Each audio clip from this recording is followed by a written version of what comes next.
Let me first acknowledge a few individuals. Honorable Sean Richards, Acting Prime Minister and Minister of Infrastructure, Utilities, Post and Urban Development. Good morning, sir. Honorable Wendy Phipps, Minister of International Trade, Industry, Commerce, Consumer Affairs and Labor. Good morning to you, ma'am. His Excellency Michael C.H. Lin, Ambassador of Republic of China, Taiwan to the Federation of St. Kitts and Nevis. Welcome, sir. Keynote Speaker Dr. Bishira Seheli. Good morning, sir. Looking forward to hearing your presentation today. Permanent Secretaries and Directors of Ministries and Departments, welcome all. Awardees and their guests, and let me take this time to congratulate you all in advance. Staff of the Ministry of Social Development and Gender Affairs, welcome one and all. Special invited guests, performers, welcome. And of course, I'm yours truly, St. Clair, and I'll be guiding you through this process this morning. I would like to take this moment to have a brief address by our Acting Prime Minister, Honorable Sean Richards. Can you please welcome him to the podium, please?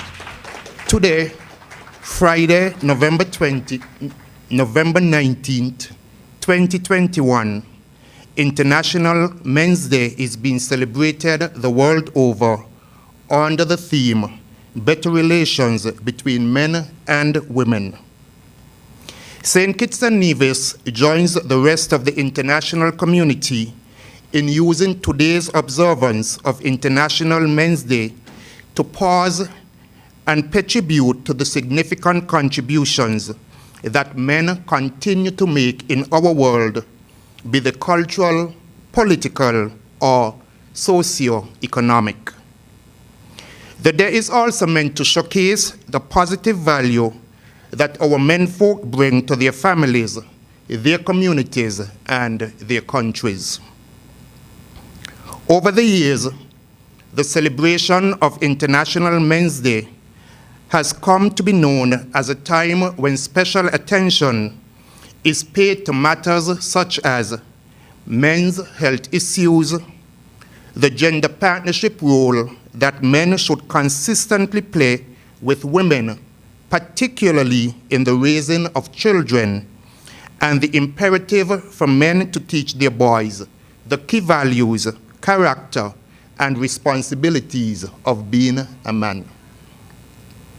Research into the history of International Men's Day would reveal that the global observance was inaugurated by Mr. Thomas Oster in February 1992. Mr. Oster was director of the Missouri Center for Men's Studies at the University of Missouri, Kansas City. Regrettably, by 1995, Mr. Oster ceased to celebrate the event due to poor attendance. After some 4 years in abeyance, the celebration of International Men's Day was revived by a professor of history at the University of the West Indies St. Augustine campus in Trinidad, Dr. Jerome Tilosing, starting in 1999. The decision to host the annual celebration on November 19th each year is also deliberate. The date was chosen in honor of the birthday of Dr. Tilosing's father. It should be noted that although the global celebration of International Men's Day is relatively late in coming when compared to the International Women's Day celebration that had its lobbying roots planted as early as 1911, campaigning for a similar day to honor men's contributions dates back to the 1960s. I would like to spend a little bit of time focusing on the rationale behind the selection of this year's theme for International Men's Day. As stated earlier, the 2021 theme is better relations between men and women. This simple yet powerful theme has been derived from the fifth of 6 pillars of International Men's Day. That pillar focuses on improving gender relations and promoting gender equity, not only for men, but for women also. In my opinion, this year's theme is well chosen and timeless. Why do I say this? My answer is simple. Our history of human relations between the sexes dates back to Genesis chapter 1, verse 26, where our Trinitarian God declared, "Let us make man in our own image and likeness." Our epic journey picks up steam on many different levels by Genesis chapter 2, verses 21 to 25, when God created a helpmate for the man, using a rib from his side, causing the man to declare, "This one at last is bone of my bones and flesh of my flesh. She is to be called woman because she was taken from man." Ladies and gentlemen, after this major watershed moment, the rest, as they say, is history. Holy Writ is teeming with examples of relations between men and women that can be characterized as the good, the bad, and the ugly after sin entered our world. Since then, our relationships with each other as men and women have been challenging, to say the least. It is no secret that at its most basic level, our failure to get along better with each other is deeply rooted in our gender differences, our variegated fields of experience, our levels of education and emotional intelligence, how we were raised, our value system, our expectations of others, our ability to give love and receive love in return, the level of respect we have for each other, regardless of our belief systems, our likes, dislikes, and preferences, and most of all, our ability to clearly communicate with each other. Ladies and gentlemen, International Men's Day is the ideal opportunity for us as men and women to demonstrate to the world that we cannot exist without each other. Man is not superior to woman. Neither is woman superior to man. Our Genesis tells us that we were made to complement each other. We have been given different skills, special talents and gifts, and countless opportunities to let our collective lights shine if we learn to work with each other and to value each other. It is the absence of such collaboration, respect, teamwork, and unselfishness that results in the breakdown of our own families and communities. As a federation, St. Kitts and Nevis, at age 38, needs to remain on an upward trajectory of national development within every man, woman, boy, and girl. Wherein every man, woman, boy, and girl does his or her part to continue building our country as true patriots, starting with our families. Our nation's success at taking up our rightful space in the global community is directly related to our ability to work together as human beings, men and women, along the lines of gender equality and gender equity.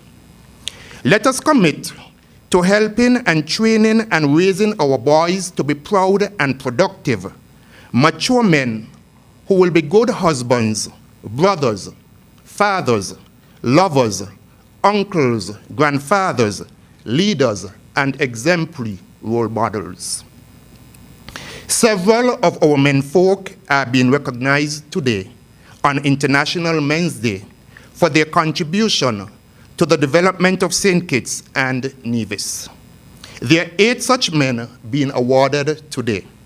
These awardees are Kishon Banker J.W. Millard in the area of culture, Val Henry in the area of entrepreneurship, Ron Body in the area of disaster and shelter management, Dr. Leroy Richardson in the area of healthcare and medicine, Samuel Duggins in the area of agriculture, Marcus Natter for Special Humanitarian Award, Vince Matthew, who is a 2021 Prime Minister's awardee in the area of public service, and George Ebenezer David, who is also being recognized for longevity as a male centenarian. These award recipients have been selected by their peers, community, and special interest groups, as well as organizations. None of these awardees, save for Mr. Vince Matthew, has been nominated by a government official. We congratulate every single one of you for the accolades with which you are being decorated today. On behalf of the Federal Cabinet, I extend heartiest congratulations to you and your families. We sincerely thank you for your service to the national development of our country. We trust that you will use this recognition as a platform from which to assist our men and boys to find their own place and to make their own mark on this federation, of course, while acknowledging all times that national development is a man and woman project for which work, dedication, and commitment must be constantly invested if we are to truly and demonstratively attain the goal of better relations between men and women, just as the 2021 theme for International Men's Day demands. In closing, I would like to leave with you the following quotation from the late Dr. Martin Luther King. "There is no easy way to create a world where men and women can live together. But if such a world is created in our lifetime, it will be done by rejecting the racism, materialism, and violence that have characterized Western civilization, and especially by working toward a world of brotherhood, cooperation, and peace." End of quotation. Ladies and gentlemen, thank you for your attention. So please help me welcome Dr. Saheli. It's an honor and a pleasure to be invited to give this talk. As you can tell, we're going to be talking about mending relationships between men and women by inculturating high-quality beginning-of-life care. We always talk about end-of-life care, but rarely we talk about beginning-of-life care. And if that becomes our focus, that can be the catalyst where we can all, as men and women, work together with common purpose to better ourselves and others. And basically, by trying to find what causes increased flowerings and flourishings of individuals and society, by focusing on the least, the last, and the lost among us, the young ones, then that would be the rising tide that would lift all boats, and not just yachts alone, as the common paradigm has shown. Okay? So, this is the most advanced technology ever invented, and it is the brain. It's a quantum supercomputer, right? Nothing we've invented as humanity can surpass this most complex organ. And this is something, it's free, it's within, you don't have to buy it, you don't have to go down by TDC or RAMS or anywhere else. We were born with this, it's a gift from the Almighty, which we need to know how it works. It doesn't come with an operating manual, right? So we as a humanity have to work together, right, to find out how to take advantage of its blessings. And when we have missteps, mistakes, and misgivings along the way, once we learn from those lessons, then we'll have a process in place that creates a better place here on earth, right? I'm going to use the metaphor for garden, because the garden is the best metaphor for us to understand everything. So without, so within. I'm going to bring in a lot of Eastern thinking and see how everything connects. Also, I'm going to try to connect some dots and explain some anomalies that would bring to light a lot of things that have been thorns in our consciousness so that we can better understand what's happening around us. Okay, so this is the brain, and it's divided. It has the division of labor. The front part deals with self-regulation. It deals with problem solving, goal setting, social, cognition, part for language, part for sensory motor skills, and also vision and perception. And basically, this is the basic unit of the brain. This is the chip, right? And it's organic, and it usually connects with each other, and it communicates. And this is the circuits that form the memory banks that stores information as we go along. Okay? So this is what happens. We don't come born with the cells in place. We have to seed that garden within. We call it the neocortex. And this takes time. And initially, you have a lot of seeding, so a lot of growth of the cells.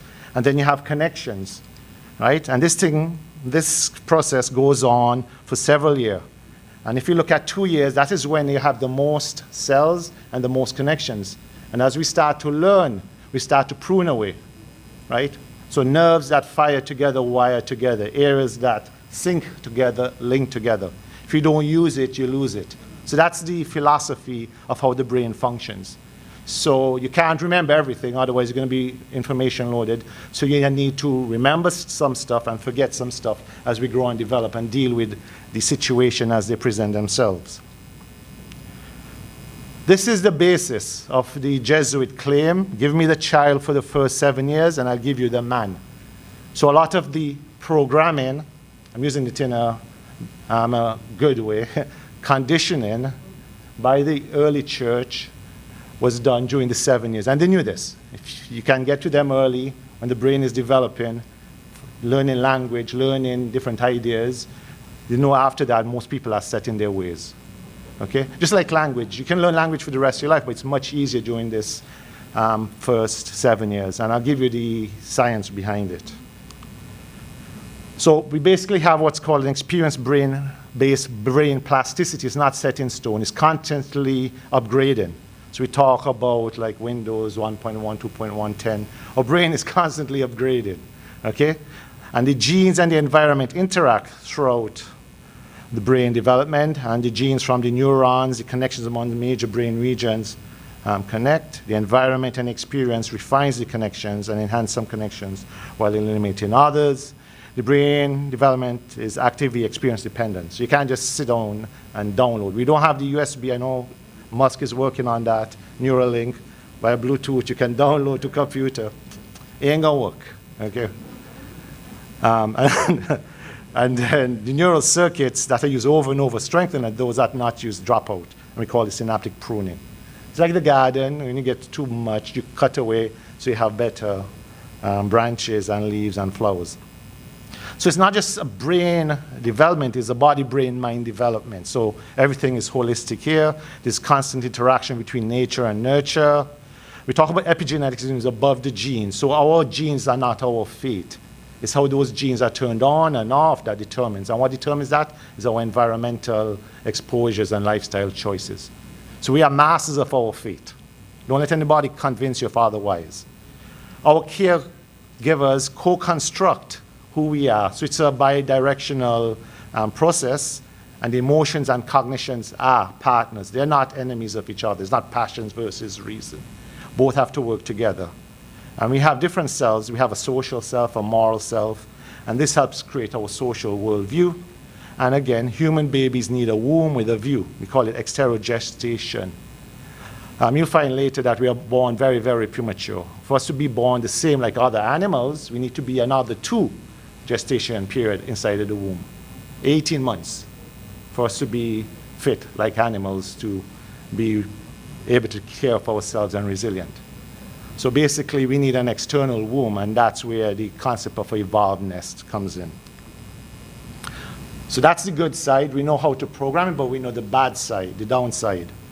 Limited exposure to language, touch, or social interactions cause brain maldevelopment. Emotional and cognitive defect can cause brain maldevelopment. Stress, I can't tell you, 95% of all our physical, environmental is stress-related, right? And now there's a saying, social tension equal hypertension. So we know it's the stress of society that causes a lot of diseases, right? And where there's knowledge, there's power. And so we need to work more upstream at our environmental determinants, economical, political determinants of health and disease to prevent problems down the line. And also, these changes are beyond nutrition, right? And you get, stress can cause death of the cells, the seeds that form the branches, and also prevents the pruning. So if the cell dies, there's nothing to grow, right? So persistent adversity changes brain architecture and chronic stress. You can see the difference there. So they've actually done post-mortem on people who've died, and we've actually seen that the interconnections are very weak and not as diverse and interconnected as a healthy environment. So this is the Garden of Eden that is being desertified in our brain. So the analogy is almost perfect. And at the end of the talk, I will show you where the Garden of Eden is, and it's much closer than many of you all think. Okay? So we're talking about persistent adversity changes. And again, it actually causes shrinkage of the brain. So a young child under adverse conditions, the brain slows down. It doesn't grow as much. So you can't create enough connections. Right? Now what we're beginning to learn that the left brain and the right brain are different. The left brain deals with language and comprehension, right? But the right brain has other functions, emotional functions, spiritual functions. When we talk about the heart and so on, although we think here, it is the nerves of the heart that's connected to the right side of the brain. So that's the caring. So that's the social, emotional brain, rather than the logical, linguistic part of the brain, which sees everything as reductionist, linear. The right side sees cycles and processes. It's more holistic. That's where spirituality arises. That's the connection there. As we see later, this has been forsaken and maldeveloped, undercared for, and hence that will explain our anomalies. And for most of us guys, I'm going to provide some information that will surprise us. Right? And the pastor, who is the pastor still here? He has left. Yeah, he's there. Okay, good, good. Because I have a bone to pick with you with what you said, but it's all in the good spirit, right? Okay. What we learn is that both brains develop at different trajectories. It is the right brain that develops first, right? And the left brain develops later on. But we end up focusing on reading, writing, arithmetic early on. So we should be more focusing on social skills, play, the arts, music. Pension, you here? He gone. Oh, Lord. Okay, but I'm bigging him up. We need more of him in our schools, more of it in our communities. And that's where we need to go, okay? We're forsaking the humanities, the arts, and that's one of our weaknesses that can be improved on. And it's usually dominant in early years. It's important for self-regulation, and that's coming up in the psychology literature, ability to self-regulate, intersubjectivity and social pleasure, emotional intelligence, empathy. Right? And empathy has three domains. It has sympathy, when you can imagine somebody's pain. Empathy is when you can feel it. Compassion is when you're moved to feel that suffering and help reduce it. So one is the left brain is sympathy. The empathy is the right brain, and the holistic thing when you engage with the community. The social brain, we call it, of the community, that is compassion. And higher consciousness and receptive intelligence here. Okay? Where's the pastor? He's here? Right, so after you made that comment about the lettering and so on, now I realize the synchrony here, the Spirit's guiding us to focus on this. He has made us competent as ministers of a new covenant, not of the letter, but of the Spirit. For the letter kills, but the Spirit gives life. The left brain is the letter, the reductionist part, but the Spirit gives life. Okay? There's lots of wisdom in the Bible. You just have to know a new frame of reference point of view, and you see how everything is connected, right? So I'm not dissing what you said, I'm just highlighting that we need to, although you said it in jest, I know, but some people go to war on just letters, misapplication, misinterpretation, right? So the Spirit is opening up. Instead of using your rational judging mind, rational mind, to condemn and good, bad, and so on, which the tree of knowledge of good and bad, which was our downfall, which always perplexed me, which makes sense here. It is the open, spacious heart, non-judgmental, that's going to be our Savior. And that's the bleeding heart of Jesus right there, okay? Even when he was crucified, he said, forgive them, for they know not what they do. So I'm talking health here, I mean, not religion, spirituality, okay? So this non-denomination, Eastern philosophy is the same thing here. And we're beginning to understand the science behind it. And what I'm going to present is like 5 years, less than 5 years old. So you all are the cutting edge of knowledge, and I'm hoping this information would percolate. You may not get it right away, but you can understand and implement it in your sphere of influence and concerns. We start to study brain waves, electrical activity. You know, we have EKG, somebody comes with chest pain, bad feelings, we can put up some wires, and by looking at the patterns of activity, we can tell whether it's normal, abnormal, whether it's an MI or something like that. So we've been studying the brain over many years, but we're beginning to learn a pattern. And then when you study kids, for the brain waves, for up to age 2, they only have delta waves. So these are slow wave patterns. These are the unconscious. So they're undifferentiated. They're basically at one with the universe. They feel the one love, right? And as we start to get older, we start to differentiate our experiences. Then we start to get faster and faster waves, right? And we realize from age 2 to 7, this is the theta waves. And this is recreated in adulthood when people meditate, when people in contemplative prayer. It's the calming of the mind when you use mantra and breathing. And that's the key to the subconscious. Now, kids, they don't get an operating manual. This is where we download now the rules of society. This is where we become conditioned and programmed. And this is where trust in the system is important. Because I come into the world between 2 and 7, I'm hoping the system has my best interests at heart. It's not going to program me for consumerism and materialism and the possession race. It's going to program me for healthy living, for love, for unity, for brotherhood and sisterhood. But that's not what we've been. At the end of this, please, I beg you, I'm not here to blame or shame anybody. A lot of us didn't know any better. We all did the best we can, giving up our bringing. But the science is telling us that we're doing more harm to ourselves. And as long as we learn from our lessons and endeavor not to repeat them, then we know we're on the right path. Doing the same thing over and over again and expecting a better results on the old system is madness. I think Einstein said something like that. I kind of paraphrasing him. Right? And as we get older, we begin to think and consciousness. So the subconscious, and this is where the marketing and advertising industrial complex comes in. And it forces us. I mean, when we go on Facebook, I call it, that the program is affecting kids. Suicide is gone up in the young girls and so on. And there's another thing to the story which we're just beginning to understand, is the hormones. Because they are a critical period in the development of the brain. In the 3rd trimester, we have for boys, the testosterone surge. 0 to 6 months, they call it a mini puberty. You have another surge, and the last one. And during this surge is when you have the organization of the brain, the masculization of the brain.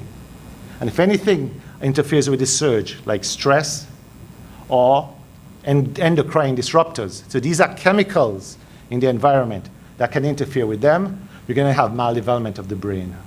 So gender identity issues will come up. You can also have ADHD, autism, early schizophrenia, conduct disorders, because you're affecting the normal organization and maturation of the brain. So stress in utero, the mother, and in the first 6 months, That's why in the developed country they have paid parental leave, right? So that they can be at home around the kid to decrease the stress and so on. And as I'll show later, sending off our kids at this young age to daycare, although it's good for the economy, it's actually bad for our children. As you're going to find, what's good for business is usually bad for health, and vice versa. They have irreconcilable differences. There's no money to be made on peace, harmony, and health. It's cheaper to prevent poverty than deal with its complications, like crime and so on. It's cheaper to feed your enemy than to kill them. Okay? So I am challenging the system not to bring them down, but to lift them up. So don't take anything I say in a negative light. Take it in a positive light. I saw the acting Prime Minister walked out. He didn't like what I say? Oh, Lord. I was just joking. Sorry. So no disrespect. Okay, he's back. Good, good. Sorry, sir. I thought I said something to offend you. No, we're all in this together, so we share our knowledge. Okay. So this actually came out 4 years ago. He was one of the world's experts on child development, and he wrote a big article called All Our Sons, Development, Neurobiology, and Neuroendocrinology of Boys at Risk. Neuro, nerve, biology, body, right? Neuro, brain, endocrinology, hormones. And he's trying to link them together. I have the reference here. I'm just going to go to the abstract, a little technical, but you get a sense of what's happening. He asked, why are boys at risk? To address this question, I use the perspective of regulation theory. So self-regulation is the buzzword now, to offer a model of a deeper psychoneurobiological mechanisms, that underlie the vulnerability of developing male. The central thesis of this work dictates that significant gender differences are seen between male and female social and emotional functions in the early stages of development, and that these result from not only differences in sex hormones and social experiences, but also in rates of male and female brain maturation, specifically in the early developing right brain. I present interdisciplinary research which indicates that the stress-regulating circuits of the male brain mature more slowly than those of the female in the prenatal, perinatal, postnatal critical periods, and that this differential structure maturation is reflected in normal gender differences in right brain attachment functions. So what?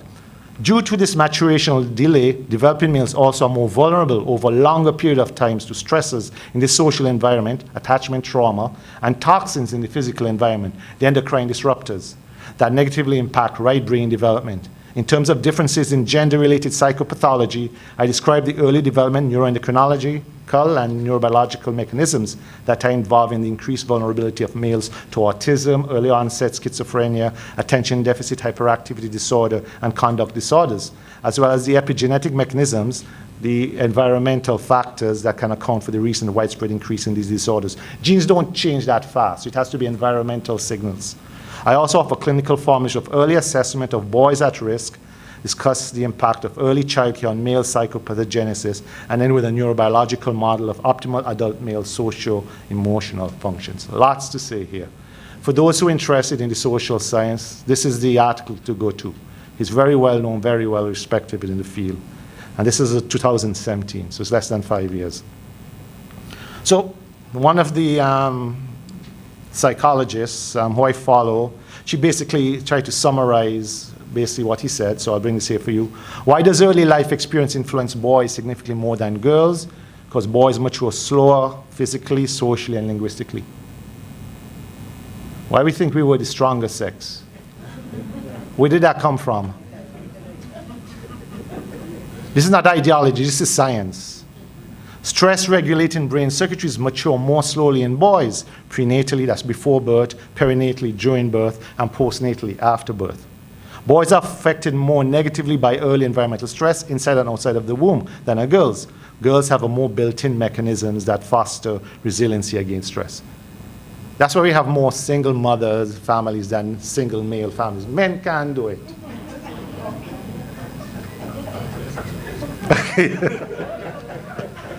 Okay, so how are boys affected more than girls? Boys are more vulnerable to maternal stress and depression in the womb, birth trauma, separation from trauma. And this is the thing that bothers me. We have a system that fosters social isolation. We put the baby in a crib, let the baby cry. We put them in a car seat, a pram. right? Isolate them in classrooms, and when they do wrong, in which they need more social connection, we isolate them in prison. Somebody misbehave, we expel them from school. Something is wrong. Those who most need us to bring them together for restoration of this connection, we kind of ostracize them, and we think we're progress. Are challenging a lot of assumptions, but all of this is for good. These compromise attachment trauma and significantly impact right brain hemisphere development, which develops more rapidly in early life than left brain hemisphere.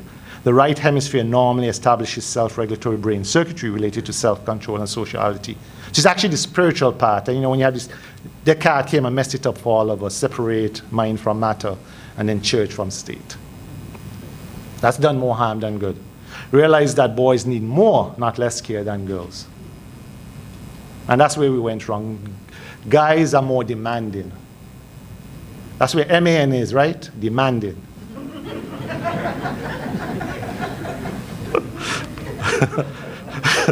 So what can we conclude from the data? Boys are more vulnerable to neuropsychiatric disorders that appear developmentally. Girls more vulnerable to disorders that appear later. So now guys externalize their fear and their anger into this disease, while women internalize them into depression and eating disorders. So we have different coping mechanisms. This has been increasing in recent decades, interestingly, as more babies have been put into daycare settings, nearly all of which provide inadequate care for babies. So given this, even in the States now, they're worrying about the daycares, which may, if they're not cognizant of this information, may be doing more harm than good.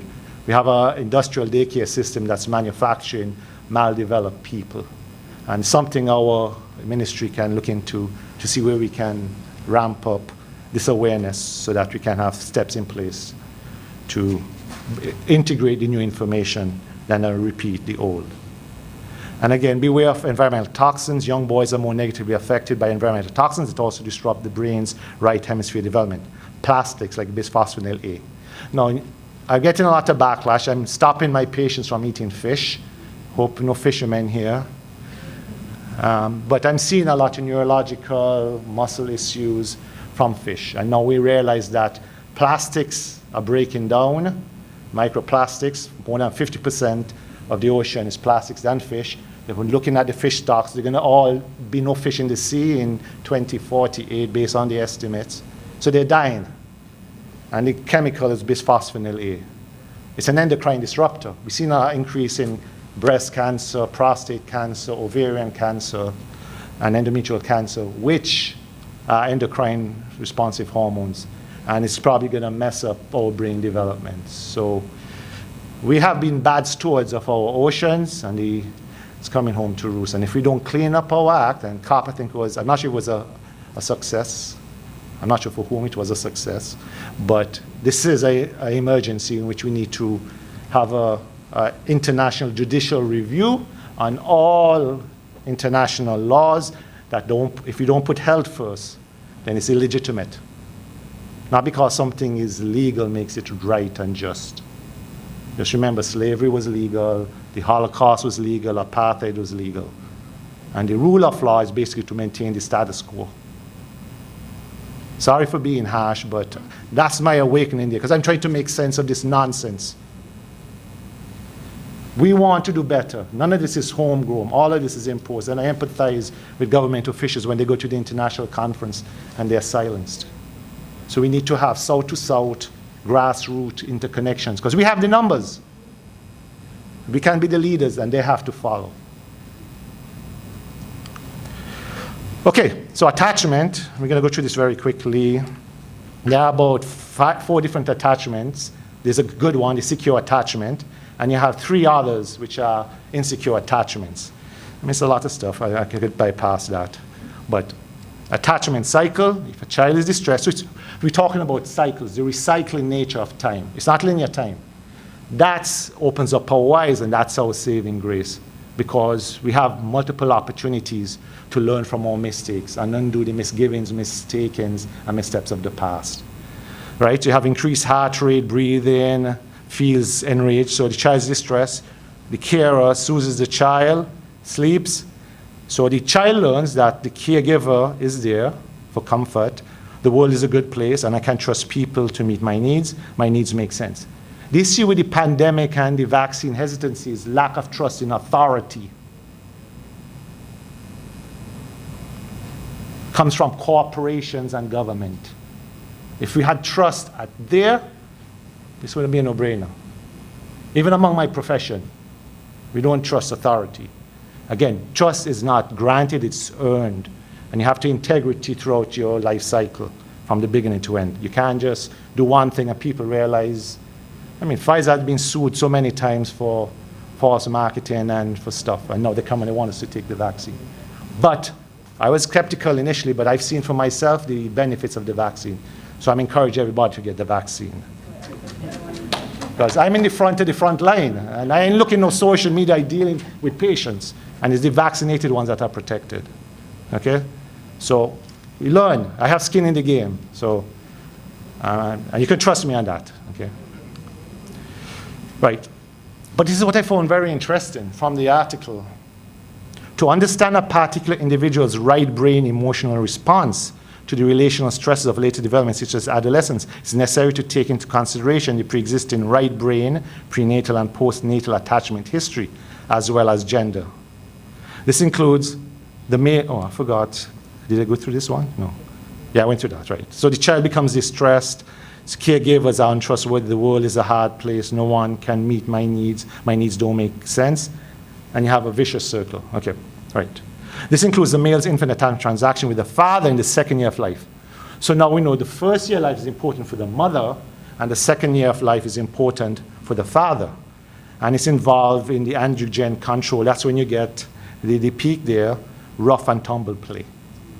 That's when you learn the social rules, how to regulate your emotions. So they can't do it. So they need people on the outside who are models for them. And that's where fathers need to come in, right? Right. The same period involves the initial critical period of growth of the left hemisphere. So now we're learning the rules, right? So we're moving from feeling and sensing to codifying formally on the right brain. And this is the paternal attachment system of father-son interactions, which forge an imprint of toddlers' evolving left brain circuits. Okay? And this is part of the terrible tools. And when fathers are there and engage them so they can get the energy. I mean, pastor, spare the rod, spoil the child. It's not physical. A rod is a boundary. So we provide the boundaries. We encourage them to explore, challenge authority, but we tell them what's a safe zone. So for me, the rod is not a physical, coercive thing. It's a guide for them. And it's an interpretation. Okay. You know, I mean, Karen Armstrong, in one of her lectures, she made a statement. Whenever you read scripture, always turn it over until you reach an interpretation that shows compassion and love. Any interpretation that causes war, division, disharmony is illegitimate, because God is not the author of confusion. Makes sense, right? Okay. However, in light of the male's infant slow brain maturation, the secure mother attachment regulation function as a sensitively responsive interactive affect regulator of his immature right brain in the first year, essential to optimal male socio-emotional development. So the mother sets the base. So the fathers have to support her so she's not stressed out. So we don't abdicate our responsibility. You say, oh, I did it for rough and tumble, but I need to support my madam. Make sure any child that's born is a wanted. So there should never be any unwanted pregnancies. We solve a lot of problems in the world if all pregnancies are wanted. Because every child comes in with a head start. There are two loving people who are there for them. Why am I watching you? How many? Okay, sorry. Okay. Maybe the spirit is guiding me. So the misattuned, insecure mother, on the other hand, is a source of considerable relational stress, especially when the immature male toddler is expressing high levels of dysregulated aggression or fear. That said, research has documented that boys, more so than girls raised in single mother families, show twice the rate of behavioral problems than the boys in two-parent families. And that in the first 3 years, single mothers spend less time with their sons than their daughters on the same age. So this is where the evolvedness came in, and I mentioned this before. In the interest of time, I'm going to skip through. But remember that it takes 18 extra months outside, so we have to have a nest. And these include soothing, perinatal experience, on-request breastfeeding, positive moving, touch, not abusive touch, hugs and so on, positive climate, self-directed social play, allo mothers. So these are the people who come in and assist the mother, like grandparents, aunts, responsive relationships, nature connections, and healing practice. What happens when we become unnested? Dysregulation seeds ill health, mental, physical, social, and moral, and you have disconnection from self, others, community, and world. What happens physiologically? Early life stress undermines everything in the body. Stress response, immune response, endocrine response. And psychologically, you have distrust of one's body, impaired sense of self. You're living against instead of with others. So everybody becomes an enemy. Everybody becomes a designated enemy. You don't know how to work together. You're always fearful of the other. So you have socially disagreeable withdrawing and distrust of others. And again, these things are not in themselves badness or maliciousness and so on. These are protective mechanisms. So you have to approach these kids who have antisocial or less than normal behavior in a compassionate, empathic, sympathetic light. So social opposition, which we guys we like to externalize, is based on the fight response, the sympathetic. It's defensive or reactive. It's self-preservation, externalization. Women now, they withdraw, right, based on the symptoms that protect body from death and psychology, trauma, right? I mean, submission, compliance with authority, self-preservation, internalization, and then emotional. So these are the worst ones. Who have the worst of the neglect and the abuse. They close up, post-traumatic stress, escape to heartlessness, addiction. So they try to drown their sorrows. So we are actually, in the short term, protection is adaptive. But if it's chronic, because the environment hasn't changed, the home situation hasn't changed, then it becomes maladaptive. And again, if we don't have these things being assessed, the capacities, we have suboptimal self-focused personality rather than other inclusive personality. If we want unity of country, we have to work so that we have less stresses, less reasons to not develop optimally. So again, it comes back to cycles. Right? The East has been teaching us this for a while. Early life experience affect individual psychosocial neurobiology, the brain, adult being a morality and cultural beliefs and practices. Soon finish, guys. So basically, what we have in place, if you look deep down and we take away the commentary and we go at the kernel, the operating system, the engine of our current economic political system, is based on undercare at the individual level. So you have developmentally inappropriate child rearing. Then you have dysregulated psychosocial neurobiology. We have adult ill-being and limited social moral capacities, so we can't think for ourselves. We have to have other people think for us, right? And then we have trauma-induced culture, adults distracted, overwhelmed, neglected, or over-controlling. So we may be economically growing and GDP be going up, but we're very socially impoverished and spiritually impoverished. So what we need is cooperative companionship, companion care from conception. So we all contribute to that. Healthy psychosocial neurobiology, adult well-being and wisdom, and community attention to basic needs. Basic needs is very, very important. And we can intervene at each point. So although the brain develops most quickly in the first 6-7 years of life, we can still break the cycle at different levels there. And healthy development begins and is sustained by evolvedness throughout life. So, 3 slides short. These are quotes. I want you to meditate, contemplate when you go home on this. When a flower doesn't bloom, you fix the environment in which it grows, not the flower.